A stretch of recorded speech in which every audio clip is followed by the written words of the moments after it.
We're speaking to Andrew Lownie, a royal historian and author, about his explosive new biography. It's entitled The Rise and Fall of the House of York. We hear about the alleged childhood trauma that may have shaped the personality of this complex man, his relationship with Jeffrey Epstein, the alleged financial misdealings, and also his relationship with Sarah Ferguson. Well, I think he thought he was under the radar. Time and time again, he's doing silly things. Just the brazenness of some of the ways he operated, telling diplomats to shoo in meetings and to want to meet certain people who are outside his official schedule. He knew he was protected. There's been a concerted effort to kind of clear up this mess. Andrew Lownie, thank you very much for joining us. You're a royal historian and author. You've previously written biographies of Lord Mountbatten, Edward VIII and Guy Burgess, and your new book, entitled The Rise and Fall of the House of York, comes out next Thursday. That's the 14th of August, published by HarperCollins, and it's a joint biography of Prince Andrew and his ex-wife, Sarah Ferguson, discussing their relationship, Andrew's business dealings, his Falklands records, and his links with Jeffrey Epstein. I want to open by quoting your own book at you, which I've greatly enjoyed, by the way. It's a great read. You say in the introduction, the charismatic and handsome Prince Andrew, who returned from the Falklands in 1982 a war hero, is now in his mid-60s, a prisoner in his own house, a scorned figure relieved of royal duties, who spends his days playing golf and watching television. How did we go from Golden Boy Andrew to this Andrew? Well, that's a good question, and that's one of the great perks of doing a biography, that you can trace that journey. I think, a lot of the problems that we've seen that come into play now were there as a child. I mean, he was very spoilt, he had no barriers, he was a bully, he felt entitled, and he was very arrogant and pompous. And I think all his life he's been searching for a sense of identity. What is he?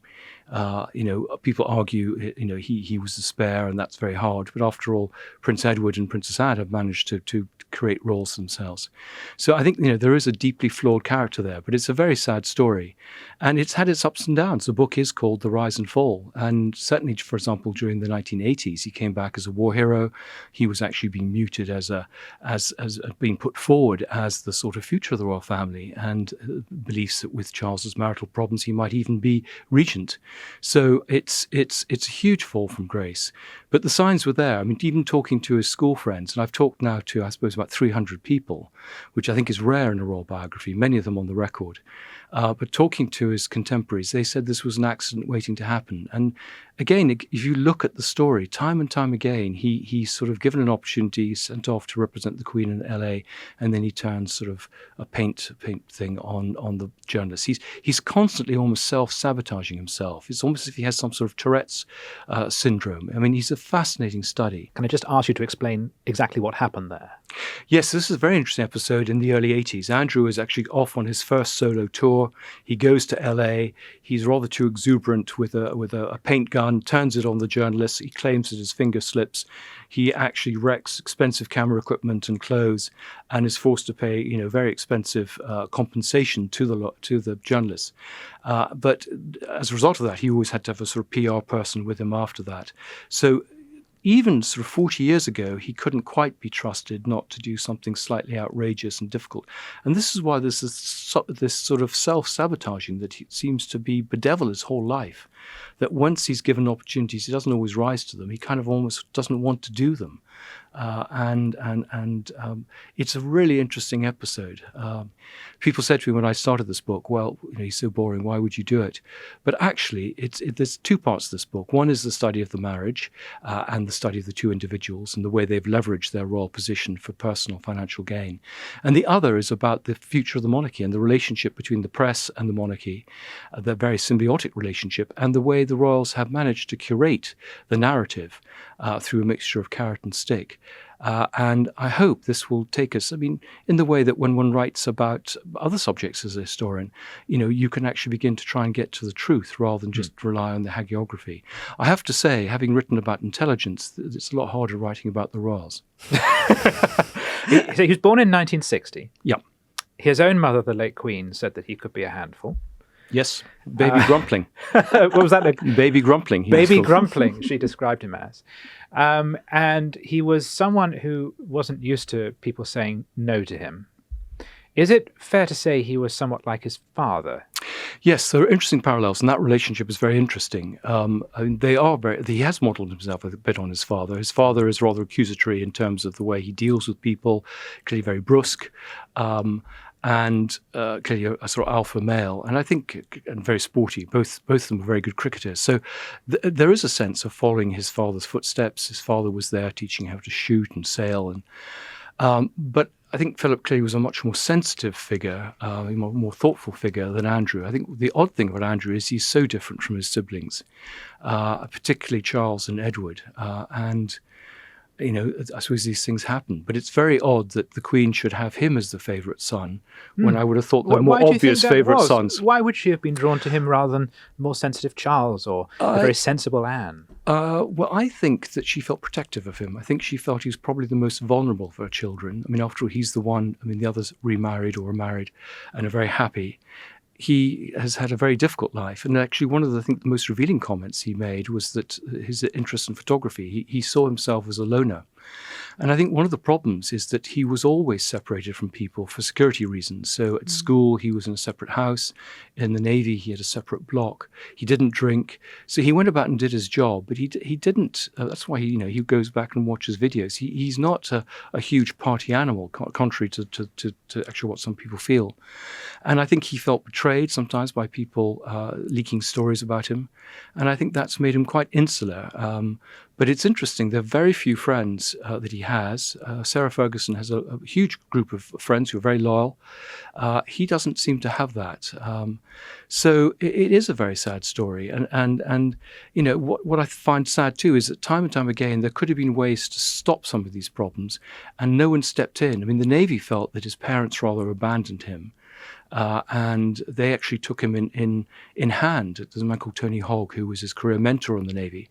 And he came to the conclusion that I actually felt very sorry for him, and he tried to direct his career.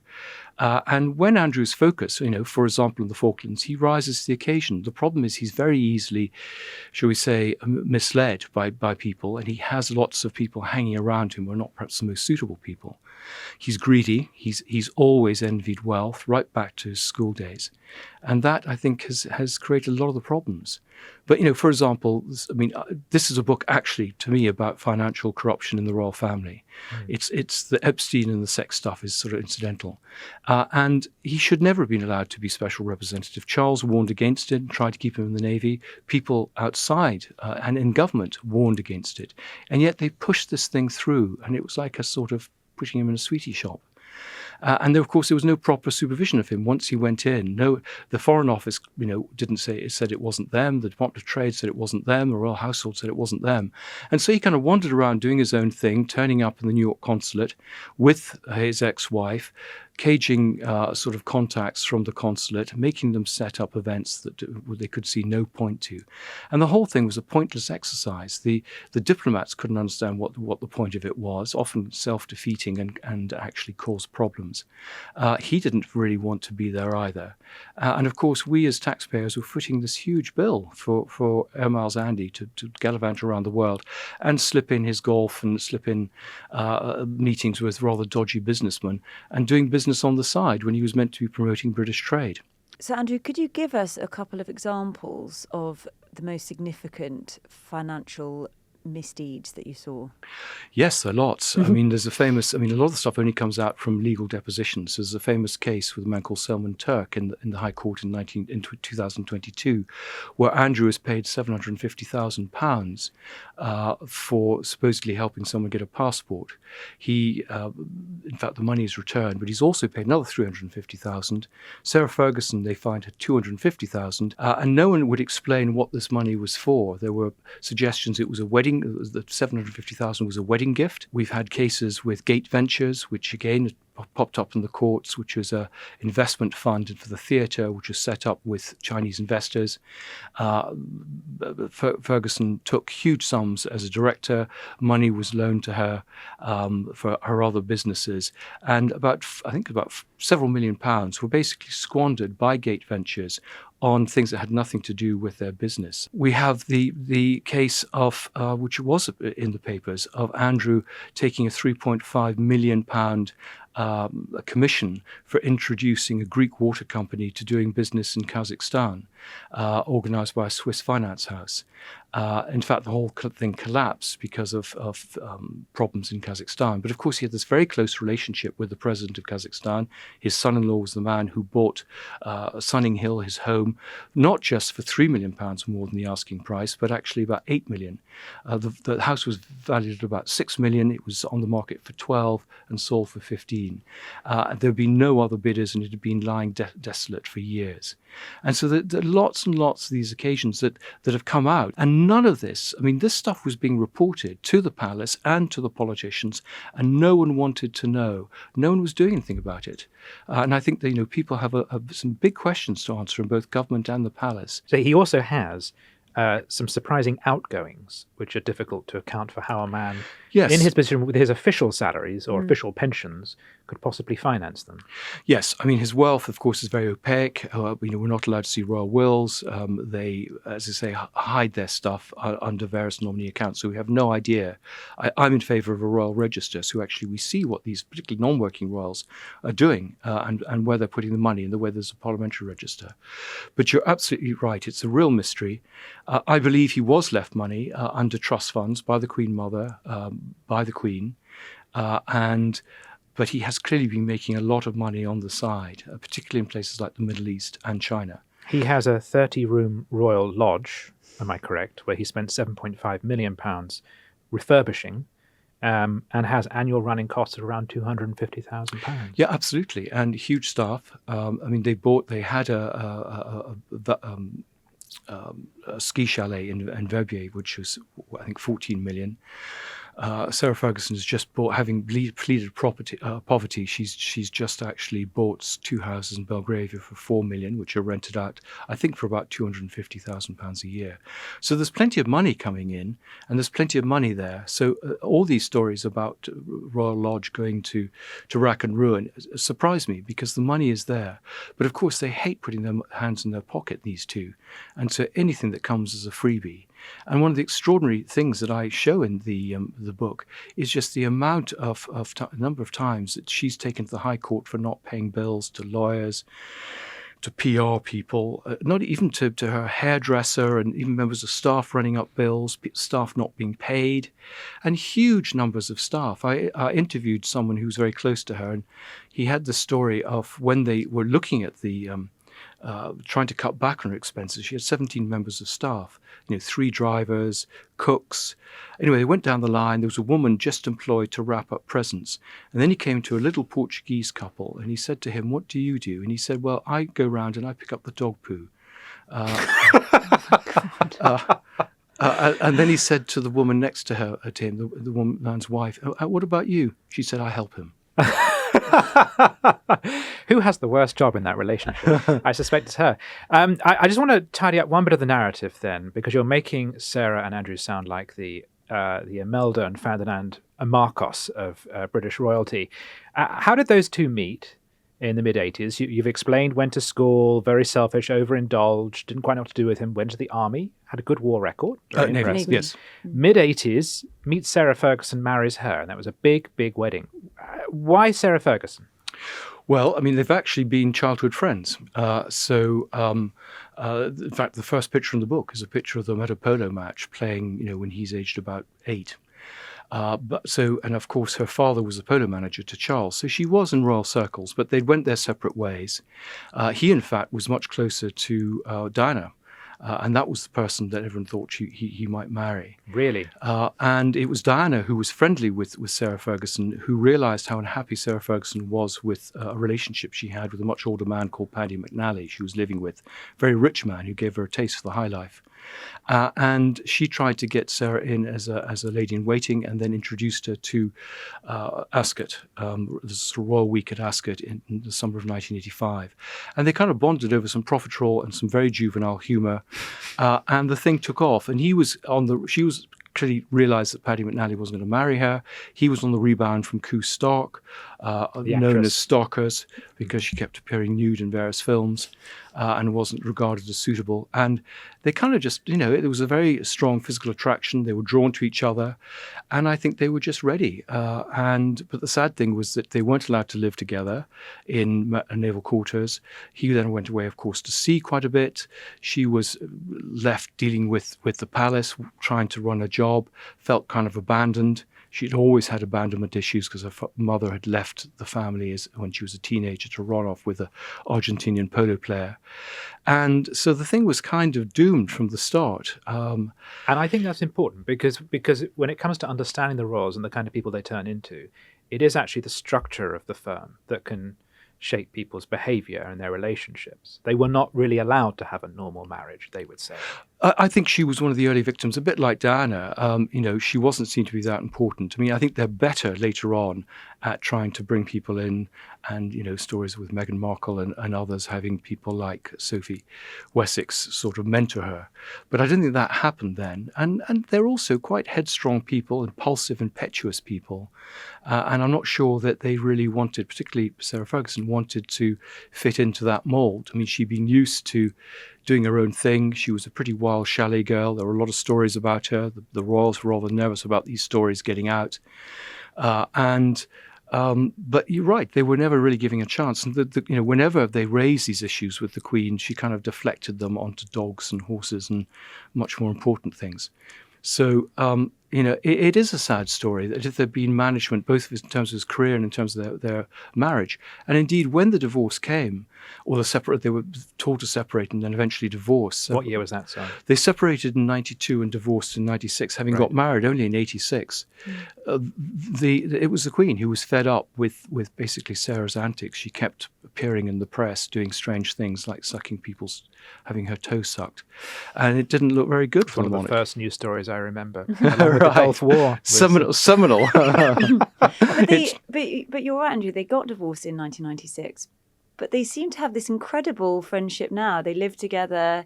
They seem very, very happy divorcees. Is there any kind of explanation for that? Yeah, I think there is. I mean, I think they believed in being good parents. They were very keen to keep the family together. She moved back into the house because it was costing her too much to rent property, and it was more difficult to. She was traveling a lot to the States, and it was easier for care and all sorts of things.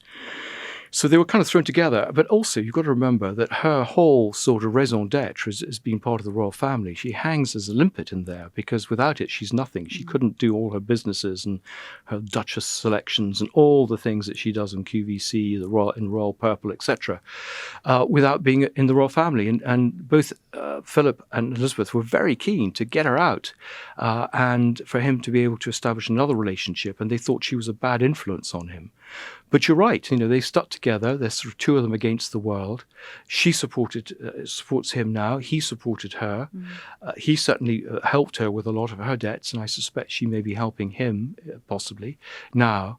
But, there's a friendship there. And I think, often happens in marriages where things clearly go wrong, but actually they can remain quite good friends. And, I mean, go on holiday, and one's seen, recent television programs, Race Across the World, where the couple had broken up and were traveling together. So I don't think it's that unusual, but I think it's one of the nice things about them that they have managed this, and I think there's a terrific respect for them that they have kept that family unit together. And I think particularly for her, because obviously his reputation has been irreparably damaged. She has stayed very loyal to him, and perhaps, depending on how this book lands, to her own detriment, because I feel like her image has rehabilitated somewhat in the last few years. You don't really associate her daughters with him so much, but she has stuck by him. And do you think she's going to have a sort of second dip? We've got to remember that there's a huge PR machine behind the Yorks. So there's a big push at the moment to get the daughters made working royals. If you look in the papers, almost every day there's some story about them. And so she's worked very hard to get back in there. She's worked very closely, particularly with Camilla. Charles is, a nice man. He doesn't want to fights. And so it's much better to keep her close than to cast her aside. She seemed to come closer to Andrew after the infamous Emily Maitlis interview and after Epstein really entered the public consciousness. When did Andrew first meet Epstein, and why is it important? I sense that there's some dispute over precisely when this relationship began, and that dispute is important to the issue of what is the nature of the relationship. Yes, well, the thing I found was the relationship began much earlier, it lasted much longer, and it was much more intense for both of them. Than what he has said. He's publicly said it was one date, but you're saying it was much. Both of them. Right. Of them. So, he will say we met in the late 1990s, I think 1998 he says. Alistair Watson, his own private secretary, has written to the Times saying it was early 1990s. Right. Steve Hoffenberg, who was the right-hand man to Epstein, says it was 1991. And Andrew was such a regular visitor at the house in Manhattan that he had a suite called the Britannia Suite. Deborah Gale, who was one of the sources in the book, who was the housekeeper at Epstein, said that he was constantly at Palm Beach. Andrew was constantly in the island. He actually cut holidays with his children short in order to actually go to the island with young girls. So they're certainly not told the truth. He said that he'd cut links with Epstein in December 2010. He'd gone there to say goodbye. He stayed 5 days, had a dinner party in his honor.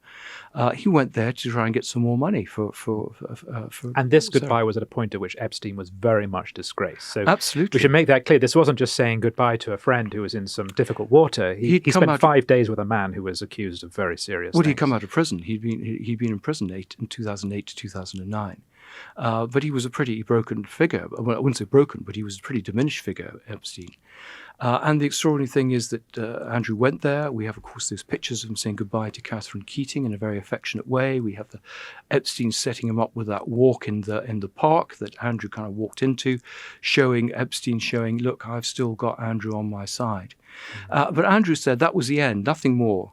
And Sarah said exactly the same. Well, then we had legal depositions with Jess Slaley and some of the Barclays cases showing that there were communication meeting after that. There are some quite sensational claims in the book from an unnamed source that Andrew lost his virginity at 11, that he had his first sexual experience at 8. By the time he was 13, he'd slept with half a dozen women. Do you think this goes some way to explain his sort of later sexual interactions with women? Yes, absolutely. And this is why I put it in. Clearly the privacy issues there, it is salacious. my source is reliable. He hasn't really had long-term relationships with anyone.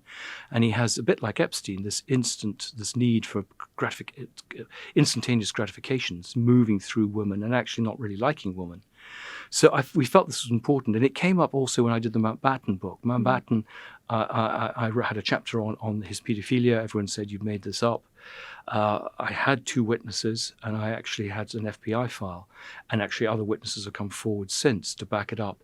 But one of the things I found were love letters from a minister who had tutored him about the age of 16, and all the correspondence, apart from one thing I found in a miscellaneous file, a couple of letters, had been weeded out, which made me think that there had been something going on there to shape Mountbatten's life and his propensity for young girls. I'm not saying that Andrew actually goes after young women.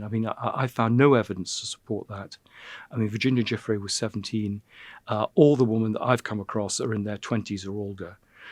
So I think that's ridiculous what they say. Yeah, I did think very carefully about this, because the last thing I want is for the credibility of a book which has taken me 4 years and where there are a lot of very, very reliable sources to be undermined by some claims which people might pick holes in. Well, and of course, your Mountbatten book was published posthumously. Andrew's still very much alive and well. And I think, again, the sort of headlines with this is that it's also salacious and exciting, but something that really comes through in the book is just how sad it is, actually. And there are some explanations coming out for why people behave the way that they do. Well, you ought to say your source describes it as sexual abuse. Yes. Of course, at Yes. that age, Yes, I it's don't think he's the illegal. victim. He's the victim here. These things were happening, and after all, he's more or less a contemporary. So these things were happening. It is a sad story, and what I would have liked, and maybe someone will do this, is to have some sort of psychiatrist look at the book and perhaps look at some of the behavior, which is very strange. Particularly at the end of the book, there's a whole section on weird things that he does and weird things that he says, and his lack of any sort of emotional empathy with people, to try and understand it. Because I think this is not just he's arrogant and stupid. There is something wrong with him. There were rumours when he was young, and that he was actually kept away from public view. There were concerns about his mental health. Perhaps we could just talk a little bit about how you went about writing this book. It's taken you 4 years. I believe you approached 3,000 people and you got a 10% response, which I suppose is quite a good hit rate. It's a good hit rate for royal books, yes. It is. Yeah. Did you approach the Yorks themselves? Did they come back to you? Did you get any sense that they tried to stop people speaking to you or give permission? Yeah, I mean, I had a meeting actually on the day that Andrew settled his case with Virginia Giuffre with Sarah Ferguson. Sarah Ferguson's mother had been at school with my mother-in-law. My wife had been a neighbour. They'd been neighbours, and in fact, when Sarah Ferguson came, we showed them pictures of the two of them together. It was all very friendly, and I said that I would, hope that they would cooperate. They would let people talk to me. That would allow them to shape the narrative. That I had absolutely no agenda. That I wanted to be as fair and balanced as possible. I wasn't going to write a hagiography, but I wasn't going to do a hatchet job. And I thought that she went away from that meeting. I believed, hoping to collaborate. And I had another meeting with her PR people. I gave her a copy of my last book, which she could see. I mean, I am quite hard hitting. And they then decided that they didn't want to cooperate. And I then discovered, in the middle of an interview with someone, they said, "I'm sorry, I can't continue this. I've been told to not talk to you." So they went completely the other way. My publishers had legal letters from Sarah Ferguson saying they were monitoring my social media, and basically I was on notice and trying to intimidate me. So inevitably, they won't have, some of their closest friends haven't talked to me, which is a shame, and I hope they'll reconsider. In terms of other people, I literally went through all the diplomatic list, all the people who would have served in the embassies at the time when Andrew might have visited, not just a special representative, but actually going back to the 80s, and then through clearly Who's Who, LinkedIn, all sorts of other things, social media. I traced them. I had friends who were at Gordonston. One of my best friends was in the same year as him, so I was able, through contacts there, to do something. My mother-in-law had good connections, and I'd served in the Royal Naval Reserve, so I had naval connections. So I used some insider contacts, but generally I just wrote to lots of people. I had 12 lever arch files of a chronology, literally going back day by day. I had, I think, 6 crates of press cuttings, which took me several years just to type up. So I could almost follow them day by day, and I followed literally every single person in those news cuttings to trace them. So girlfriends that had been named, people who'd given quotes, people, and then one person led to another, and so it grew. So most of these people had never spoken before, and so that was really helpful. And I think a lot of people were very keen to speak. They felt that they had been protected. They felt upset by some of the things that were going on, and some of the most senior diplomats, which was what really surprised me, talked to me. Lots of people in the Navy, I thought there would be an emertor, but he wasn't hugely popular in the Navy. And I think people felt that he had sort of brought it on himself. And I think also a lot of people, and I hope I've done them justice, thought I would try and be fair, and I was a serious person. And I wasn't looking for salacious headlines, so that's why, I'm slightly uncomfortable with the reaction. And this was a chance to set the record straight, particularly, some of the people, his commanding officer in the Falklands and things. And I did correct, I think, a number of myths. The myth that he didn't really serve in the Falklands properly. I mean, I had someone write to me today, said he was actually whisked off to Scotland. All complete rubbish. But, he did his bit in the Falklands, and he should be given credit for that. And the same, I wrote to people in charities, and if they said that Sarah did a great job, I put it in the book. We should add that there are people who have been sexually abused who do not go on to have those kinds of problems. It's not a universal reaction to that experience. But the portrait you're giving us here is of a man who is very much motivated by sex, who needs to have money, who's got a big public-facing role but doesn't quite know how to perform it. What does a man like that see in Jeffrey Epstein? Well, as he said, what is the nature of their relationship? Wait. And in Newsnight, he said it all. Contacts. He introduced me to people even I couldn't meet, and of course, there was money. There was money paying off his wife's debts. I mean, one of Andrew's ex-girlfriend said it was more like 2 million than the 15,000 that she says. And women, of course, women were throwing themselves at Andrew, and he had a whole series of friends who kind of put on dinner parties to introduce him to women. I mean, there were lots of people who facilitated in the way that Ghislaine did, and indeed she had that role at one point. But they were driven by the same thing, interest in the same thing, money and sex, and he's not great buddies. He's not the only rich and powerful man who befriended Epstein, well, nor is he the Trump. only one who stayed in contact with him after he'd been disgraced and imprisoned. Why? Why did Andrew stay in contact with Epstein? Well, I think he thought he was under the radar. Time and time again, he's doing silly things, but rather, just the brazenness of some of the ways he operated, telling diplomats to shoo in meetings and to want to meet certain people who are outside his official schedule. He knew he was protected. We haven't had any of the files for his time as special representative released, in spite of, I would say, 200 or 300 FOIs that I've sent over the last 4 years. They use every exemption possible. One moment it's got too much material. When you narrow it, there's actually nothing there. Or when it comes, it's completely redacted, or it's health and safety, or it's national security. So, the Foreign Office told people not to talk to me. The computer in the Department of Trade, from an internal source, had everything of Andrew wiped out. There's been a concerted effort to kind of clear up this mess rather than face it. And I think that the royal family need to look, if they are to win and keep the support of the public, they need to be much more transparent, particularly about their finances. And we need to get away from this curation of the narrative with tame journalists and trying to discredit people who are only trying to tell the truth. In the end, I have no agenda. People said I've got this lifelong obsession with the Yorks. I've written about all sorts of people. John Buchan, as you said, Guy Burgess. I've written literary guides to Edinburgh. I'm not fixated by the royals. I'll probably move on to something else next time. But when I do a book, I kind of want to try and do it properly. And I want to try and tell the real story, not the one that's been presented for us. And are you satisfied with the official narrative of Epstein's death? Well, I think there are lots of unanswered questions. And it's interesting that his own lawyers say that's very unlikely. Their argument is that this was a man who was right at the beginning of the whole process. He had managed to work his way out of it several times before, get diminished sentences, plea bargains, all sorts of things. He was, when they saw him, very, very upbeat. He wasn't a man by his nature to be suicidal. He was very arrogant.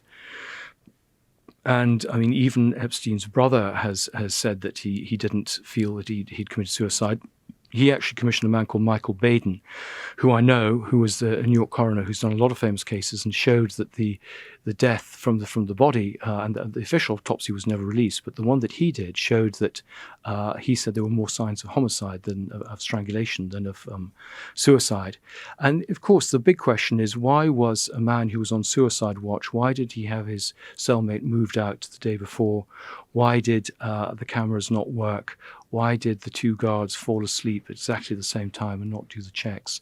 There are a lot of it. It seems extraordinary, the coincidences there. Why, when they release a film, have they cut several minutes from the film and actually doesn't even show the cell door? So I think, one of my arguments for more openness is it actually gets rid of speculation and fantasy and this vacuum that's created. Keep the real secret secret, and otherwise trust people with everything else. Could we reasonably say Andrew did benefit from his death? That's an interesting question. I think it didn't really help Andrew. It shifted the focus onto Ghislaine. She became the sort of forewoman for the whole thing. And I don't think Epstein would have dished the dirt on Andrew, as I don't think Ghislaine will dish the dirt on Andrew. So I don't think much is going to change there, but it just racks up the old story. But, there's Gloria Aldred, who was one of the lawyers, calling again for Andrew to give testimony.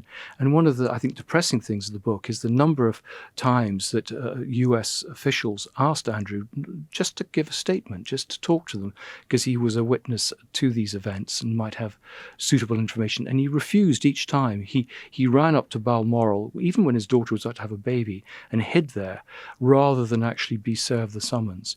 This whole strategy was about avoiding the issue in the hope it would go away. And of course, it made the situation much worse. In the future, when William is on the throne, what do you see happening to Andrew? What will his role be, do you think? Well, who knows when William will come to the throne, and so I think it depends. Hopefully a long time from now. Exactly. So, I hope the situation, the problem of Andrew is sorted out before that. And everyone's forgotten about Andrew by the time William comes to the throne, and it's not going to be his problem. Whether the present king is prepared to do something, I mean, he clearly tried to evict him from Royal Lodge, and clearly what the fallout will be from this book. I think it's very interesting. The Telegraph ran a very good, interesting piece 2 days ago. I think clearly briefed by the palace, saying that they were sort of looking at the way they organise things. This is a bigger problem than Andrew. Andrew, in some ways, is just a symptom of a wider malaise. And if they address the wider malaise, they'll be absolutely fine. And I speak that as a very committed monarchist. I have no wish to bring the royal family down, but I do feel that they need to be held to the higher standards if they are to command support, and that no one is above the law. Andrew Lownie, thank you very much.